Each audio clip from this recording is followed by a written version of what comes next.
بسم اللہ الرحمن الرحیم ایاک نعبد و ایاک نستعین۔ رجیم چینج کی ناپاک سازش سے جنم پانے والا بے چہرہ بندوبست گزشتہ 2.5 برس سے ریاست کو لاقانونیت کی آماج گاہ بنانے کی شرمناک کوششوں میں مصروف ہے۔ آپ کو یاد ہوگا کہ جنگل راج کے سلسلے کا آغاز سندھ ہاؤس میں لگائی گئی زمینوں کی بدنام زمانہ منڈی سے ہوا، جس میں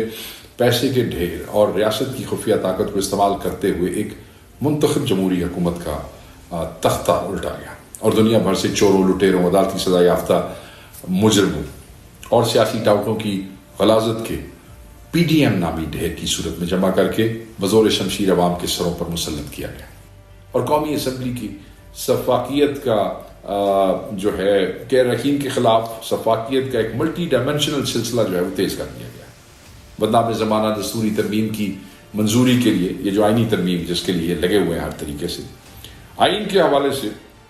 قاضی کوڈ کے سیاہ آرٹیکل 63A کی سیاہ ترین اس کے جو فیصلے کی شکل میں ہارس ٹریڈنگ کی گئی، اس کی راہ ہموار کی گئی اور اس کو کرنے کے بعد پھر سے اراکین پارلیمنٹ کو قابو کر کے لاٹھی اور بندوق کے زور پر نمبرز پورے کرنے کی ریاستی مہم میں شدت پیدا کی گئی۔ اس شرمناک عمل کو مکمل کرنے کے لیے زمینوں کی بولیاں لگانے کی تجوریوں کے منہ کھولے جا رہے ہیں۔ ان M&As کی تفصیلات جنہیں کروڑوں روپے کی براہ راست یا بالواسطہ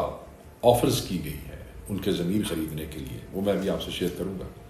زمین بیچنے پر آمادہ نہ ہونے والے اراکین قومی اسمبلی اور سینٹ کو ڈرانے، دھمکانے اور طاقت کے اندھے استعمال کے ذریعے جھکانے کے سلسلے کو بھی تیز کر دیا۔ شفقت عوام، مبین عارف جٹ، یہ ہمارے M&As کے نام ہیں۔ جمشید دستی، عثمان سائیوال سے، میاں غوث، ثناء اللہ مستی خیل، خواجہ شیراز، ملک عامر ڈوگر، جاوید وڑائے، جویز چکر، سینیٹر فلک ناتھ چترالی، ان کو طرح طرح سے پریشر دینے کی کوشش کی جا رہی ہے اور لالچ دینے اور پریشر دینے کے لیے ڈپٹی چیئرمین سینٹ اور پیپلز پارٹی کے سینیٹرز اون چودھری وغیرہ، ان کے ذریعے یہ ساری آفرز دی جا رہی ہیں اور پریشر استعمال کیا جا رہا ہے۔ طاقت کے استعمال کے سامنے نہ جھکنے والے اراکین پارلیمنٹ کے اہل خانہ، بچوں اور رشتہ داروں کو اغوا اور تشدد کا نشانہ بنانے کے سلسلے میں بھی تیزی لائی گئی۔ یاسر ریاض فتیانہ، سینیٹر سیف اللہ بڑو، سینیٹر فوزیہ ارشد، سعد اللہ بلوچ، چودھری الیاس فیاض جکڑ، ان کی فیملیز کو تنگ کیا گیا، اغوا کرنے کی کوشش کی، اغوا کیا گیا۔ اراکین پارلیمنٹ کی اغوا کی کوششوں کو بھی تیز تر کیا گیا تاکہ ان پر دباؤ ڈال کر یا انہیں تشدد کا نشانہ بنا کر ووٹ پر مجبور کیا جا سکے، جیسے حاجی امتیاز صاحب M&A ہمارے منڈی بہاولپور سے۔ چنانچہ دستوری ترمیم کا وہ منصوبہ جو کالجی سہولت کاری کے باوجود ابھی تک نہیں کامیاب ہو سکا، اس طاقت اور پیسے کے اندھے استعمال سے کامیاب بنانے کی کوششوں کا سلسلہ جاری ہے۔ جیسے میں نے آپ کو بتایا تھا کہ میں ابھی آگے جا کے تفصیل بتاؤں گا، تو تفصیل میں آپ کو بتا دیتا ہوں۔ شفقت عوان سے شروع کرتے ہیں۔ شفقت عوان ہمارے سرگودہ سے M&A ہے، یہ بار کے پریزیڈنٹ بھی رہے ہیں، وکیل ہے، ان کے گھروں پہ چھاپے مارے گئے، ان کے بھائیوں کو اٹھایا گیا، ان کی فیملی کو تنگ کیا گیا، ان کے ڈیروں کے اوپر آئے، وہاں سے جھوٹے پرچے دیے گئے، انہیں رابطہ کیا گیا کہ آپ خان کو چھوڑ دیں اور اس ترمیم پہ ووٹ دیں ورنہ آپ کے لیے جو ہے وہ زندگی بحال کر دی جائے گی۔ پھر دوسرا نام مبین عارف جٹ کا ہے جو کہ ملک سے باہر ہے، ینگ M&A ہے گجرانوالہ سے۔ ان کے والد کا آپ نے بیان دیکھا ہوگا، ایک M&A 10 لاکھ کے نمائندے کا والد یہ کہہ رہا ہے کہ میں مجبور ہو گیا ہوں کہ اپنے پر تیل چھڑک کے اپنے آپ کو آگے لگا لوں، میرے نواسے، نواسیاں، پوتے، پوتیاں، فیملی، بچے، بیٹوں کو تنگ کیا گیا، ان کی ساری فیکٹریز کو جو ہے وہ سیل کر دیا گیا ہے، بند کر دیا گیا ہے، گھروں کے میٹر اتار لیے گئے ہیں، FIRs دے دی گئی ہے اور the family is on the run۔ اب دوسرا جو ہے وہ جمشید دستی صاحب ہیں، دہشت گردی کے FIRs، گھر میں فیملی کو تنگ کیا، بیگم کو تنگ کیا، دوستوں کو تنگ کیا، بھتیجے کو اغوا کر کے لے گئے اور اس وقت وہ بھی بیچارے جو ہے he is also on the run۔ اگر آگے ہم آ جاتے ہیں، سائیوال والا عثمان ہمارا جو M&A ہے، اس کے کوئی یہ ہاؤسنگ سوسائٹیز کے حوالے سے اسے وہاں گورنمنٹ نے بلیک میل کیا اور تب سے وہ غائب ہے، اس کا وہ روپوش ہے اور ہمیں نہیں سمجھ آ رہی کہ اس پہ ٹارچر بھی کیا گیا بقول اس کے چچا کے، جس نے ہمیں بتایا کہ جی وہ تنگ ہے، ڈرا ہوا ہے، بڑا پریشان ہے۔ پھر آپ آ جاتے ہیں اس کے بعد میاں غوث پہ جو ایک بڑے ہی شریف آدمی اور بڑے محترم ہیں اپنے علاقے میں، ان کے اوپر زمینوں کے کیسز کیے گئے ہیں، جھوٹے کیسز اینٹی کرپشن میں کر دیے گئے۔ اینٹی کرپشن کا تو خیر یہ ٹول کے طور پہ استعمال ہو رہی ہے، پنجاب میں ہر M&A کے اوپر اینٹی کرپشن کا کوئی نہ کوئی ریفرنس جو ہے وہاں پہ موجود ہے۔ ثناء اللہ مستی خیل، اینٹی کرپشن کے FIRs ہیں، ڈیرے، بھائی کو اٹھایا، عزیزوں کو تنگ کیا، وہ بھی جو ہے وہ اس وقت وہ روپوش ہے۔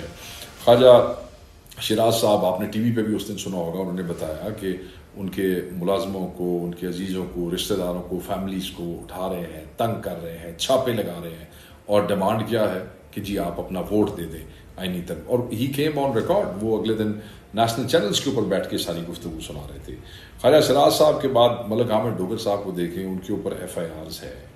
اور ان کے اوپر جس وقت کوئی ایسی موو شروع ہوتی ہے ان کے ڈیروں کے آگے جو ہے پولیس تو خیر جیسے ہی کوئی احتجاج شروع ہوتا ہے ہر ممبر نیشنل اسمبلی کے دروازے کے آگے مجھ سمیت وہ پولیس جو ہے وہ آ جاتی ہے، چھاپے مارتی ہے اور ایف آئی آر جو ہے وہ دے دیتی ہیں. جاوید وڑائچ ہمارے ایم این اے ہے، ان کے ڈیرے پہ، ان کے گھر پہ اس کو مسمار کرنے کی، اس کو ڈیمولش کرنے کی کوشش کی گئی، دیواریں گرا دی گئیں، پراپرٹی کو سیل کر دیا گیا. ڈیمانڈ کیا ہے کہ جی آپ صرف وہ کروا دیں، وہ جو ووٹ ہے وہ آئینی ترمیم کے حق میں دے دیں. اویس جکھڑ جو ہے اس کے اوپر ایف آئی آر کی گئی ہے، ان کو تنگ کر رہے ہیں، ان کی فیملی کو تنگ کر رہے ہیں. وہ بھی ہمارے ینگ لیا سے ایم این اے ہے. سینیٹر فلک ناز چترالی پہ ایکسٹریم پریشر ہے کہ ہم آپ کو جو ہے وہ اس کے بارے میں ایکسپلین بھی نہیں کر سکتے. اور میں آپ کو ایک اور بات بتاتا چلوں، اون چودھری صاحب ہے، یا ڈپٹی چیئرمین سینٹ ہے، یا پیپلز پارٹی کے سینیٹرز ہیں، میں یہ بات آپ کو یاد کراؤں کہ جن لوگوں کو ٹیلی فونوں کے اوپر آپ دھمکیاں دیتے رہے ہیں، آپ کے کال ریکارڈنگز بھی جو ہے وہ موجود ہے. سو ٹائم آنے پہ یہ سب کال ریکارڈنگز جو ہے وہ آپ کے ساتھ شیئر کرے گی پارٹی. ہم بالکل پیچھے نہیں رکھیں گے، ہم صرف یہ کہتے ہیں کہ بس کر دیں. مطلب آپ لالچ دے رہے ہیں لوگوں کو کروڑوں روپے کی، 80 کروڑ سے ارب روپے تک. وہ شفقت کو انہوں نے 70-80 کروڑ روپے تک کی جو ہے وہ انہوں نے دی، آفر دی ہے. ریاض فتیانہ صاحب ملک سے باہر تھے، ان کے بیٹے کو جو صاحب کا ایم پی ہے اس کو پہلے اٹھایا، 6-7 دن رکھا، پھر وہ واپس آیا کیونکہ انہوں نے کوئی ریٹ ویٹ کی ہوئی تھی، اور آنے کے بعد اسی دن دوبارہ ان کے بیٹے کو، احسن اس کا نام ہے، اس کو اٹھا کے لے گئے. ان کی بیگم کا مجھے فون آیا کہ دیکھیں جی حکومت کیا کر رہی ہے اور کس لیے کر رہی ہے، صرف ایک آئینی ترمیم کے ووٹ لینے کے لیے. سینیٹر سیف اللہ ابڑو، ان کو فیملی کو اغوا کیا کہ جی آپ ہمیں ووٹ دیں. اور وہ اوبیسلی ایک آدمی کی فیملی اغوا ہو جائے تو وہ کتنا پریشان ہوتا ہے، مگر اس کے باوجود وہ ڈٹ کے کھڑے ہیں. ان کے بارے میں یہ خبریں پھیلا رہے ہیں، جھوٹا پروپیگنڈا ہے سارا. سینیٹر فوزیہ ارشد، ان کے میاں جو ہے وہ امبڈسمن آفس کے اندر ریٹائرڈ سیکرٹری وہاں کام کر رہے ہیں. انہیں کہا گیا کہ ہم جو ہے وہ آپ کی نوکری کا وہ کریں گے اگر انہوں نے ووٹ نہیں دیا سینیٹر فوزیہ ارشد نے. تو آپ یقین کریں، بے حیائی اور بے غیرتی کی حد دیکھیں کہ انہوں نے اتنا تنگ کیا کہ سینیٹر صاحبہ کے ہسبینڈ نے ریزائن کر دیا ہے نوکری سے، استعفیٰ دے دیا کہ میں استعفیٰ دے دوں گا مگر عمران خان کو نہیں چھوڑوں گا. ذہن میں رکھیے گا یہ نام اور اپنے ایم این ایز اور اپنے سینیٹرز کی قربانیاں. اس کے بعد آپ واجد سعد اللہ بلوچ، ان کی فیملی کو اغوا کر لیا. بارہا ہم آپ کو کہہ چکے ہیں، بتا چکے ہیں، اور اب وہ سیف جگہ کے اوپر ہے کیونکہ آپ کے خان کا حکم تھا کہ ان کو سیف کر لیں. چودھری الیاس، ان کو تنگ کیا، ان سے پہلے زبردستی ایک کروایا گیا سائن کاف لیگ کا وہ جو ایفیڈیوٹ ہے، اور انہوں نے پھر کہا بھی صحیح کہ جی میں یہ نہیں کرنا چاہتا. انہوں نے ایس آئی سی کا ایفیڈیوٹ بھی دیا، پھر انہوں نے پی ٹی آئی کا ایفیڈیوٹ بھی دیا،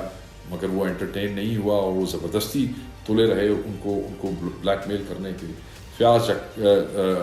چگڑ کے حوالے سے میں کہہ دوں، ان کا جوان سال بیٹا، 16 سالہ بیٹے کو یہ حکومت جو ہے انہوں نے اغوا کر لیا اور اس کو زد و کوب کرتے رہے. اور جو ہے وہ کیا چاہیے، صرف آئینی ترمیم کے اوپر ایک ووٹ چاہیے. معظم جتوئی جو ہے ان کے ساتھ جھوٹے پرچے دیے، ان کو تنگ کیا، وہ ملک سے باہر ہے. کیا چاہیے، آئینی ترمیم کے اوپر ایک ووٹ چاہیے. مجھے اپنا ذکر کرنا مناسب نہیں لگتا مگر میرے تقریباً سارے کے سارے 100% جو وہ وسائل ہیں،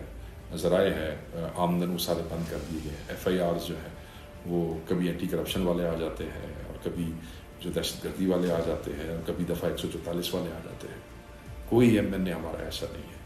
جس کے اوپر ایف آئی آرز نہ ہو رہی ہو. کوئی ایم این اے ایسا نہیں ہے جس کے گھروں کے اوپر، یہ بھی میں اس دن دیکھ رہا تھا فیصل آباد سے سفرات کے گھر کے آگے بھی پولیس کھڑی ہوئی تھی. جو ہمارے میجورٹی ایم این ایز ہیں، میجورٹی سینیٹرز، وہ چھپائے اس لیے ہوئے ہیں کہ یہ ان کی فیملیز کو اٹھا رہے ہیں. آپ، میں ورکر سے مخاطب، اندازہ نہیں کر سکتے کہ یہ لوگ، ان کے بچے، ان کے بہن بھائی، مائیں بہنیں بیٹیاں، ان کے بزرگ، ان آپ کے ایم این ایز اور سینیٹرز کے، وہ سب کس کرب اور اذیت سے زندگی گزار رہے ہیں، اور سب کے سب صرف اس لیے کھڑے ہیں کہ خان کی امانت ہے جو آپ نے دی ہے، اور وہ خان کے حکم کے مطابق آگے دینی ہے۔ ان کو آپ کی سپورٹ کی ضرورت ہے، ان کو آپ کی دعاؤں کی ضرورت ہے، ان کو دعائیں چاہیے تاکہ یہ استقامت سے کھڑے ہو سکیں۔ جو کھڑے ہوئے ہیں ابھی تک، انہوں نے آپ کا سر نہیں جھکایا، اور یاد رکھیے گا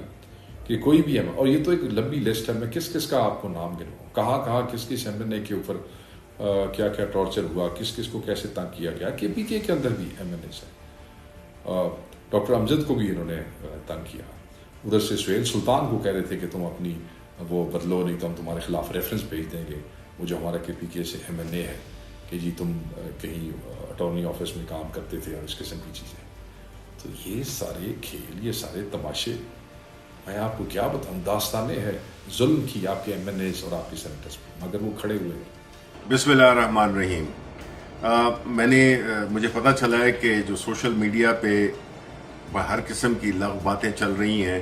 اور یہ بنیادی طور پہ وہی لوگ کر رہے ہیں جنہوں نے کہ سینیٹر زرکا کو اپنے تحویل میں رکھا ہوا ہے۔ یہ پروپیگنڈا اس لیے کیا جا رہا ہے کہ جو پاکستان تحریک انصاف ہے، اس کے سینیٹرز میں، اس کے ایم این ایز میں ایک بد اعتمادی پھیلے، اور وہ لوگ جو کہ خان صاحب کے نام پہ الیکٹ ہوئے ہیں، جس میں میں بھی شامل ہوں، چاہے اس میں جتنے بھی سینیٹرز ہیں، ایم این ایز ہیں، وہ خان صاحب کے نام پہ الیکٹ ہوئے ہیں۔ خان صاحب کے خلاف ووٹ ڈالنا، ووٹ بیچنا، یہ بالکل اسی کا زمرے میں آتی ہے جس طرح کہ آپ خان صاحب کو مکمل جیل میں ڈالنے کے لیے اور ان کی جو سزا ہے اس کو طول دینے کی کوشش ہے۔ تو جو بھی یہ کام کرے گا، چاہے وہ سینیٹر ہو چاہے وہ ایم این اے ہو، اس پہ نہ صرف اللہ کی لعنت ہوگی، اور وہ لوگ جو کہ خان صاحب کے نام پہ حاصل کی ہوئی سیٹ پہ خان صاحب کا سودا کریں گے، ان کو نہ قوم معاف کرے گی اور نہ ان کو معاشرہ معاف کرے گا۔ میں یہ سمجھتا ہوں کہ یہ ایک جو کیمپین پھیلایا جا رہا ہے، جس میں کہ مختلف لوگوں کو، پی ٹی آئی کی لیڈرشپ کو، سب کو ڈسکریڈٹ کیا جا رہا ہے ایک کیمپین کے تحت۔ یہ جتنے بھی یہ پیجز ہیں، یہ ہمیں پتہ ہے کہ اس کو کون چلاتا ہے، اور یہ صرف اور صرف عمران خان کے لوگوں میں انتشار ڈالنے کی ایک ناکام کوشش ہے۔